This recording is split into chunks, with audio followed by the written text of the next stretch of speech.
சேனலின் புதுவையின் இன்றைய நிகழ்வுகள்.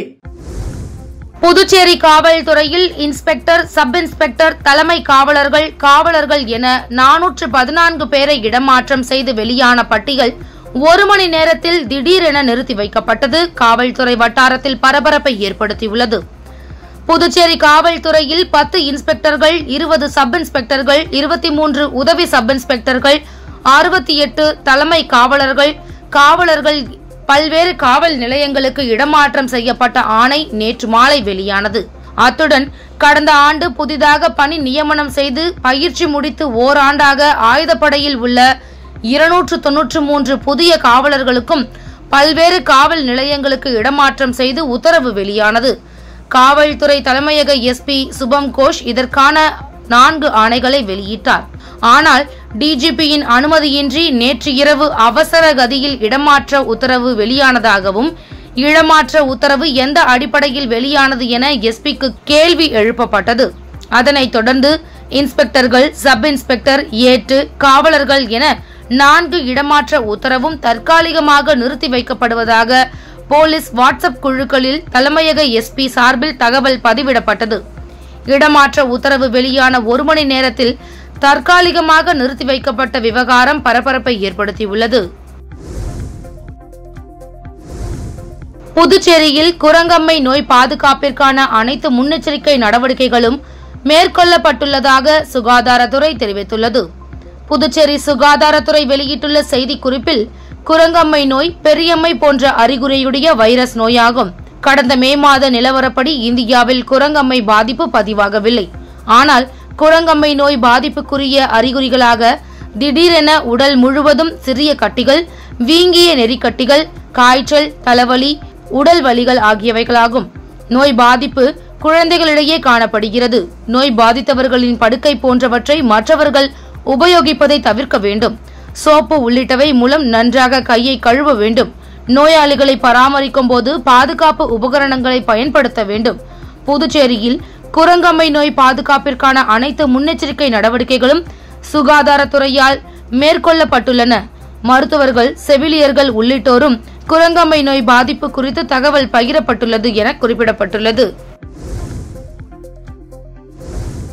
புதுச்சேரி திருபுவனை அருகே தனியார் தொழிற்சாலையில் ரூபாய் 4 லட்சம் மதிப்பிலான காப்பர் பொருட்களை மர்ம நபர்கள் திருடி செல்லும் சிசிடிவி காட்சிகள் வெளியாகி பரபரப்பை ஏற்படுத்தியுள்ளது. புதுச்சேரி திருபுவனை அருகே சன்னியாசிக்குப்பம் பகுதியில் வாகனங்களுக்கு பிரேக் எந்திரம் தயாரிக்கும் தனியார் தொழிற்சாலை உள்ளது. இந்த தொழிற்சாலையில் 1000க்கும் மேற்பட்ட தொழிலாளர்கள் பணிபுரிந்து வருகின்றனர். இந்நிலையில் நேற்று முன்தினம் இருப்பு வைக்கப்பட்ட காப்பர் கேன்களை ஊழியர்கள் சரிபார்க்க பணியில் ஈடுபட்டிருந்த போது 18 கேன்கள் குறைவாக இருப்பது தெரியவந்தது. இது தொடர்பாக தொழிற்சாலை நிர்வாகம் அளித்த புகாரின் பேரில் திருபுவனை போலீசார் தொழிற்சாலையில் உள்ள சிசிடிவி காட்சிகளை ஆய்வு செய்தனர். அப்போது சுதந்திர தினத்தை முன்னிட்டு 15 மற்றும் 16ஆம் தேதி தொழிற்சாலைக்கு விடுமுறை அளிக்கப்பட்டிருந்தது. அந்த சந்தர்ப்பத்தை பயன்படுத்திக் கொண்டு தொழிற்சாலையின் மதில் சுவர் வழியாக உள்ளே வந்த 2 மர்ம நபர்கள் அங்கிருந்த ரூபாய் 4 லட்சம் மதிப்பிலான 18 காப்பர் கேன்களை முகமூடி அணிந்து திருடி சென்றது தெரியவந்தது. இது தொடர்பாக புதுச்சேரி போலீசார் வழக்கு பதிவு செய்து விசாரணை மேற்கொண்டு வருகின்றனர். புதுச்சேரி லாஸ்பேட்டை அருகே கஞ்சா விற்பனையில் ஈடுபட்ட இளைஞரை கைது செய்த போலீசார் அவரிடமிருந்து ரூபாய் 45,000 மதிப்புள்ள கஞ்சாவை பறிமுதல் செய்தனர். புதுச்சேரி லாஸ்பேட்டை அருகே குறிஞ்சிநகர் பகுதியில் லாஸ்பேட்டை போலீசார் வாகன சோதனையில் ஈடுபட்டிருந்தனர். அப்போது இருசக்கர வாகனத்தில் வேகமாக வந்த இளைஞரை தடுத்து நிறுத்தி சோதனை செய்ததில் அவர் 100க்கும் மேற்பட்ட சிறிய கஞ்சா பொட்டலங்களை மறைத்து வைத்திருந்தது தெரியவந்தது. இதனை அடுத்து அவரை காவல் நிலையம் அழைத்து சென்று விசாரணை மேற்கொண்டதில் குறிஞ்சிநகரை சேர்ந்த பிரவீன் என்பதும் அப்பகுதியில் உள்ள மாணவர்கள் மற்றும் இளைஞர்களுக்கு கஞ்சா விற்பனை செய்து வந்ததும் தெரியவந்தது. இதனைத் தொடர்ந்து பிரவீனை கைது செய்த போலீசார் அவரிடமிருந்து ரூபாய் 45,000 மதிப்புள்ள கஞ்சாவை பறிமுதல் செய்தனர். பின்னர் நீதிமன்றத்தில் ஆஜர்படுத்தி காலாப்பட்டு மத்திய சிறையில் அடைத்தனர். புதுச்சேரி பகுதிகளில் கடல் அரிப்பை தடுக்கும் வகையில் கற்கள் கொட்டும் பணி விரைவில் தொடங்க உள்ளதாக மீன்வளத்துறை தெரிவித்துள்ளது. புதுச்சேரி அரசு மீன்வளத்துறை இயக்குநர் அலுவலகம் வெளியிட்டுள்ள செய்திக்குறிப்பில், புதுச்சேரி பகுதிகளில் கடல் அரிப்பை தடுக்கும் வகையில் கற்கள் கொட்டும் பணி விரைவில் தொடங்க உள்ளது. அதற்காக சுமார் ரூபாய் 25.46 கோடியில் தடுப்பு சுவர் அமைப்பதற்கான ஒப்பந்த புள்ளி பொதுப்பணித்துறையின் நீர்ப்பாசன பிரிவு மூலமாக கோரப்பட்டுள்ளது. தகுதி வாய்ந்த ஒப்பந்ததாரர் தேர்வு செய்யப்பட்ட பிறகு கடல் அரிப்பை தடுக்கும் வகையில் கற்பாறைகளை கொண்டு தடுப்பு சுவர் அமைக்கும் பணியானது விரைவில் தொடங்கும் என குறிப்பிடப்பட்டுள்ளது. சமூக நலத்துறை மூலம் மணவெளி தொகுதிக்கு உட்பட்ட மாற்றுத்திறனாளிகளுக்கு இலவச 3 சக்கர மோட்டார் வாகனத்தை சபாநாயகர் செல்வம் வழங்கினார். புதுச்சேரி அரசு சமூக நலத்துறை மூலம் மாற்றுத்திறனாளிகளுக்கு இலவச 3 சக்கர மோட்டார் வாகனம் வழங்கும் திட்டத்தின் கீழ் மணவெளி தொகுதியை சேர்ந்த 11 பயனாளிகளுக்கு தொகுதி சட்டமன்ற உறுப்பினரும் சட்டப்பேரவை தலைவருமான செல்வம் வழங்கினார். இந்த நிகழ்ச்சியின் போது சமூக நலத்துறை துணை இயக்குநர் ஆறுமுகம், தொகுதி முக்கிய பிரமுகர்கள், பாஜக மாநில விவசாய அணி தலைவர் ராமு, பொதுச் செயலாளர் சக்திபாலன், மாவட்ட தலைவர் சுகுமாரன், துணைத் தலைவர் மணிகண்டன், கூட்டுறவு சங்க முன்னாள் இயக்குநர் சக்திவேல், முன்னாள் தொகுதி தலைவர் லட்சுமிகாந்தன், தானாம்பாளையம் ஞானசேகர் உள்ளிட்டவர்கள் உடனிருந்தனர். வேளாங்கண்ணி ஆலயத்திற்கு புதுச்சேரி வழியாக நடைபயணமாக செல்லும் பக்தர்களுக்கு அதிமுக மாநில செயலாளர் அன்பழகன் அன்னதானம் வழங்கினார். நாகை மாவட்டத்தில் பிரசித்தி பெற்ற வேளாங்கண்ணி மாதா ஆலயம் உள்ளது. இங்கு ஆண்டுதோறும் நடக்கும் ஆலய பெருவிழா மற்றும் கொடியேற்று விழாவில் ஏராளமானோர் பங்கேற்பர். இந்த ஆண்டின் பெருவிழா கொடியேற்றம் வரும் 29ஆம் தேதி நடக்கிறது. இவ்விழாவில் பங்கேற்பதற்காக தமிழகத்தின் பல்வேறு பகுதிகளில் இருந்து ஏராளமான கிறிஸ்தவர்கள் பாத யாத்திரையாக செல்கின்றனர். குறிப்பாக சென்னை மற்றும் சுற்றுவட்டார பகுதியிலிருந்து ஏராளமான கிறிஸ்தவர்கள் பாத யாத்திரை மேற்கொண்டுள்ளனர். இந்நிலையில் புதுச்சேரி இருதய ஆண்டவர் ஆலயம் அருகே 14ஆம் ஆண்டாக சுமார் 2000 பக்தர்களுக்கு அன்னதானம் வழங்கும் நிகழ்ச்சி இன்று நடைபெற்றது. இதில் சிறப்பு அழைப்பாளராக அதிமுக மாநில செயலாளர் அன்பழகன் கலந்து கொண்டு பக்தர்களுக்கு அன்னதானம் வழங்கி நிகழ்ச்சியை தொடங்கி வைத்தார். இந்நிகழ்ச்சிக்கான ஏற்பாடுகளை தன்னார்வலர் ஜெரோம் மற்றும் அவரது குடும்பத்தினர் செய்திருந்தனர். ஆரோவில் இசையம்பலம் பள்ளியின் சார்பில் ஆலங்குப்பம் ஏரியை சுற்றி சுமார் 1200 பனை விதைகள் நடும் நிகழ்ச்சி நடைபெற்றது. மாணவர்கள், ஊர் முக்கியஸ்தர்கள் கலந்து கொண்டு விதைகளை விதைத்தனர். விழுப்புரம் மாவட்டம் வானூர் வட்டம் புதுச்சேரி அருகே உள்ள ஆரோவில் இசையம்பலம் பள்ளியில் கடந்த 2 வருடங்களாக பல்வேறு பாடத்திட்டங்களை செய்து வருகின்றனர். அதில் முக்கியமானதாக கருதப்படும் பனை மரத்தை பற்றி மாணவர்கள் ஆழ்ந்து கற்று வந்தனர். இதனைத் தொடர்ந்து இந்த வருடம் இசையம்பலம் பள்ளி மாணவர்கள் பள்ளிக்கு அருகில் உள்ள பாவேந்தர், விஜயாஞ்சலி பள்ளி மாணவர்கள் மற்றும் ஆலங்குப்பம் கிராம பஞ்சாயத்து தலைவர்கள் முன்னிலையில் பனை விதை நடும் விழா தொடங்கியது. முன்னதாக பள்ளி மாணவ மாணவிகள் பனை மரத்தின் பயன்களை கோஷமிட்டுக் கொண்டு ஆலங்குப்பத்தை சுற்றி பனை விதை வாசகங்கள் அடங்கிய பதாகைகளை ஏந்தி வந்து பொதுமக்களிடையே பனை மரத்தின் பயன்கள், நன்மைகள், இயற்கையை எப்படி காப்பது என்பது குறித்த விழிப்புணர்வு ஏற்படுத்தினர். தொடர்ந்து ஆலங்குப்பம் ஏரியை சுற்றி 1200 பனை விதைகள் மாணவர்களால் விதைக்கப்பட்டது. இதில் அனைத்து மாணவர்களும் ஆசிரியர்களும் உற்சாகத்துடனும் ஆர்வத்துடனும் பனை விதைகளை விதைத்தனர். காரைக்காலில் மக்களை தேடி மாவட்ட ஆட்சியர் திட்டத்தின் கீழ் கிராமப்புற மக்களை நேரடியாக மாவட்ட ஆட்சியர் மணிகண்டன் சந்தித்து அவர்களோடு அமர்ந்து மதிய உணவு சாப்பிட்டார். புதுச்சேரி மாநிலம் காரைக்கால் மாவட்டத்தில் மாவட்ட நிர்வாகம் சார்பில் மாவட்ட ஆட்சியர் திட்டத்தின் கீழ் கிராமப்புற மக்களை சந்தித்து ஆட்சியர் மணிகண்டன் குறைகளை கேட்டு அறிந்து வருகிறார். அந்த வகையில் நேற்று மாவட்ட ஆட்சியர் மணிகண்டன் திருநள்ளாறு தொகுதியில் உள்ள கருக்கங்குடி கிராமத்தில் பொதுமக்களை சந்தித்து மாவட்ட ஆட்சியர் மணிகண்டன் அரசு அதிகாரிகளுடன் இணைந்து குறைகளை கேட்டறிந்தார். இதில் பொதுமக்கள் தங்களது பகுதியில் புதிய சாலை அமைக்க வேண்டும், சாலையில் மின்விளக்கு அமைக்க வேண்டும், கால்வாய்களை சுத்தம் செய்து கொசுக்களை அழிக்க வேண்டும் உள்ளிட்ட பல்வேறு பிரச்சினைகளை புகாராக மாவட்ட ஆட்சியரிடம் மனு அளித்தனர். அதற்கு மாவட்ட ஆட்சியர் உரிய நடவடிக்கை எடுப்பதாக உறுதியளித்தார்.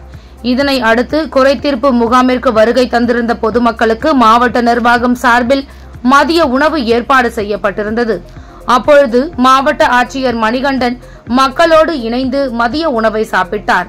இந்நிலையில் மாவட்ட ஆட்சியர் பொதுமக்களோடு இணைந்து மதிய உணவை சாப்பிட்டதை கண்ட பொதுமக்கள் வியப்பாக பார்த்து சென்றனர்.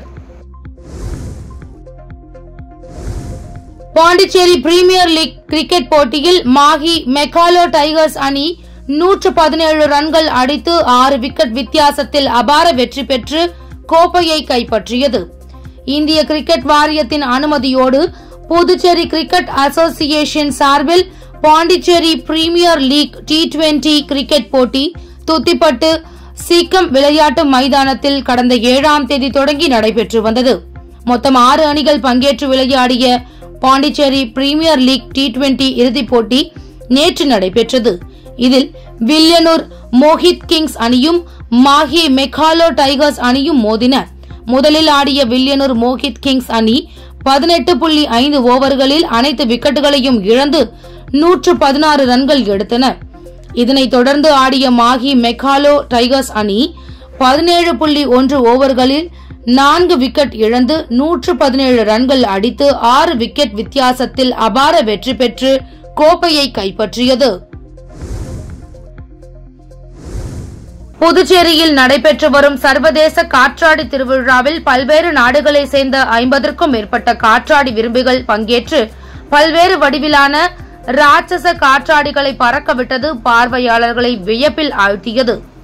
புதுச்சேரியில் சுற்றுலாவை மேம்படுத்தும் வகையில் சர்வதேச காற்றாடி திருவிழா சின்ன வீராம்பட்டினம் ஈடன் கடற்கரையில் நேற்று மாலை தொடங்கியது. 3 நாட்கள் நடைபெறும் சர்வதேச காத்தாடி திருவிழாவில் இந்தியாவை சேர்ந்தவர்கள் மட்டுமன்றி தாய்லாந்து, வியட்நாம், ஜெர்மன் உள்ளிட்ட சர்வதேச நாடுகளை சேர்ந்தவர்கள் கலந்து கொண்டு டிராகன், யானை, குதிரை, சுறா மீன், பாண்டா கரடி, ஆக்டோபஸ் உள்ளிட்ட பல்வேறு உருவங்களில் காத்தாடிகளை பறக்கவிட்டனர். குறைந்தபட்சம் 6 அடி முதல் 19 அடி வரையிலான பல வண்ண வடிவங்களை 120 ராட்சச காற்றாடிகள் பறக்கவிடப்பட்டன. இதில் 12 வயதிற்கு மேற்பட்ட காத்தாடி விரும்பிகள் ரூபாய் 100 கட்டணம் செலுத்தி போட்டியில் பங்கேற்கலாம் என தெரிவிக்கப்பட்டது. புதுவை மாநிலம் வில்லியனூர் அருகே உள்ள திருக்காஞ்சி ஸ்ரீ கங்கை வராக நதீஸ்வரர் ஆலயத்தின் ஆற்றங்கரையில் புதிதாக 108 அடி சிவன் சிலை அமைக்கப்பட்டு வருகிறது. அதன் முதல் தளம் அமைக்கும் பணி பூஜை செய்து தொடங்கி வைக்கப்பட்டது. புதுவை மாநிலம் வில்லியனூர் அருகே உள்ள சங்கராபரணி ஆற்றங்கரையில் திருக்காஞ்சி ஸ்ரீ கங்கை வராக நதீஸ்வரர் ஆலயத்தில் நதிக்கரை ஓரம் 108 அடி சதாசிவர் சிலை அமைக்க முடிவு செய்யப்பட்டு அதற்கான பணிகள் கடந்த 6 மாத காலமாக நடந்து வருகிறது. இதில் 3 தளத்தின் மீது சிலை அமைக்க உள்ள நிலையில் முதல் தளத்தில் தளம் அமைக்கும் பணி நேற்று முன்தினம் காலை தொடங்கியது. சுமார் 1500 சிமெண்ட் மூட்டைகள் கொண்டு 100க்கும் மேற்பட்ட ஊழியர்களை வைத்து முதல் தளம் அமைக்கும் பணி நடைபெற்றது. முதல் தளத்தில் 27 நட்சத்திரங்களுக்கு தனி சன்னதிகள் அமைக்க உள்ளது. அதற்கான தளம் ஒட்டும் பணியினை அமைச்சர் தேனி ஜெயக்குமார் தொடங்கி வைத்தார். தொடர்ந்து 2வது தளத்தில் 12 ராசிகளுக்கும் 3வது தளத்தில் 9 நட்சத்திரங்களுக்கான தனி சன்னதி அமைய உள்ளது. இதற்கான பணிகளை சதாசிவர் அறக்கட்டளை மூலம் பணிகள் நடந்து வருகிறது. நிகழ்ச்சியில் ஆலய சிறப்பு அதிகாரி சரவணன், ஆலய தலைமை குருக்கள் சரவணன் சிவாச்சாரியார் மற்றும் பொதுமக்கள் ஏராளமானோர் கலந்து கொண்டனர். புதுச்சேரி ஸ்ரீ மணக்குள விநாயகர் திருக்கோவிலின் 64வது பிரம்மோற்சவ விழாவை முன்னிட்டு முத்துப்பல்லக்கு வாகனத்தில் எழுந்தருளிய விநாயகரை பக்தர்கள் வழிபட்டு சென்றனர். புதுச்சேரி மணக்குள விநாயகர் கோவிலில் பிரம்மோற்சவ விழா ஆண்டுதோறும் வெகு விமர்சையாக கொண்டாடப்பட்டு வருகிறது.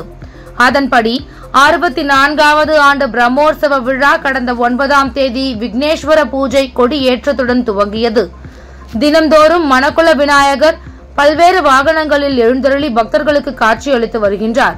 இதனையொட்டி இன்று சிறப்பு அலங்காரம் செய்யப்பட்ட விநாயகருக்கு பல்வேறு தீபாராதனைகள் காட்டப்பட்டு உட்புறப்பாடுடன் விநாயக பெருமான் மின் விளக்குகளால் அலங்கரிக்கப்பட்ட முத்து வாகனத்தில் வைக்கப்பட்டு பஞ்ச தீபாராதனை காட்டப்பட்டு திருவீதி உலா நடைபெற்றது. இதன் திருவீதி உலாவில் பக்தர்கள் பலரும் கலந்து கொண்டு விநாயக பெருமானை வழிபட்டு சென்றனர். புதுச்சேரி வீராம்பட்டினம் செங்கழுநீரம்மன் ஆலயத்தின் ஆடி மாத பிரம்மோற்சவ விழாவை ஒட்டி முத்துப்பல்லக்கில் அம்மன் எழுந்தருளினார்.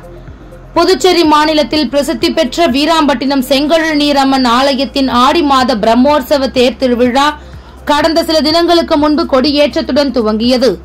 அன்று முதல் இவ்வாலயத்தில் அம்மனுக்கு சிறப்பு அபிஷேகங்களும் அலங்காரங்களும் செய்யப்பட்டு தீபாராதனைகளுடன் அன்ன வாகனம், யானை வாகனம், சிம்ம வாகனம், குதிரை வாகனம் உள்ளிட்ட பல்வேறு வாகனங்களில் சுவாமி திருவீதி உலாவும் நடைபெற்று வருகின்றது. கடந்த 16ஆம் தேதி திருத்தேர் வீதி உலா சிறப்பாக நடைபெற்றது. அதனைத் தொடர்ந்து நேற்று அம்மனுக்கு சிறப்பு அபிஷேக அலங்காரங்களுடன் பூஜைகள் செய்து மின் விளக்குகளால் அலங்கரிக்கப்பட்ட பிரம்மாண்ட முத்துப்பல்லக்கு திருவீதி உலா மாட வீதியில் நடைபெற்றது. இவ்விழாவில் ஆயிரக்கணக்கான பக்தர்கள் இவ்விழாவில் கலந்து கொண்டு சாமி தரிசனம் செய்து அம்மனை வழிபட்டனர். இவ்விழாவிற்கான ஏற்பாடுகளை ஆலய அறங்காவலர் குழுவினர், கிராம பொதுமக்கள் சிறப்பாக செய்திருந்தனர். காரைக்கால் அடுத்த தலத்தெருவில் ஸ்ரீ சிவலோகநாதர் சுவாமி அம்பாள் திருக்கல்யாண வைபவத்தில் ஏராளமான பக்தர்கள் கலந்து கொண்டு சுவாமி தரிசனம் செய்தனர். புதுச்சேரி மாநிலம் காரைக்கால் அடுத்த தலத்தெரு பகுதியில் அமைந்துள்ளது பழமை வாய்ந்த ஸ்ரீ சிவகாமி அம்மன் சமேத ஸ்ரீ சிவலோகநாத சுவாமி தேவஸ்தான ஆலயத்தில் ருத்ர கலச அபிஷேகத்தை தொடர்ந்து ஆலய வளாகத்தில் சுவாமி அம்பாள் திருக்கல்யாண வைபவம் வைதிக முறையில் சிறப்பாக நடைபெற்றது. தொடர்ந்து மகா தீபாராதனையும் நடைபெற்றது. சுவாமி அம்பாள் திருக்கல்யாண வைபவத்தில் புதுச்சேரி குடிமைப் பொருள் வழங்கல் துறை அமைச்சர் PRN திருமுருகன் உள்ளிட்ட ஏராளமான பக்தர்கள் கலந்து கொண்டு சுவாமி தரிசனம் செய்தனர். இத்துடன் சக்தி சேனலின் புதுவையின் இன்றைய நிகழ்வுகள் முடிவடைகின்றன. வணக்கம். உங்கள் சக்தி சேனலின் புதுவையின் அன்றாட நிகழ்வுகளை உடனுக்குடன் தெரிந்து கொள்ள சக்தி சேனல் புதுச்சேரி யூடியூப் சேனலை சப்ஸ்கிரைப் செய்து கொள்ளுங்கள். மறக்காமல் பெல் பட்டனையும் கிளிக் பண்ணுங்க, ஷேர் பண்ணுங்க, லைக் பண்ணுங்க. உங்கள் சக்தி சேனல்.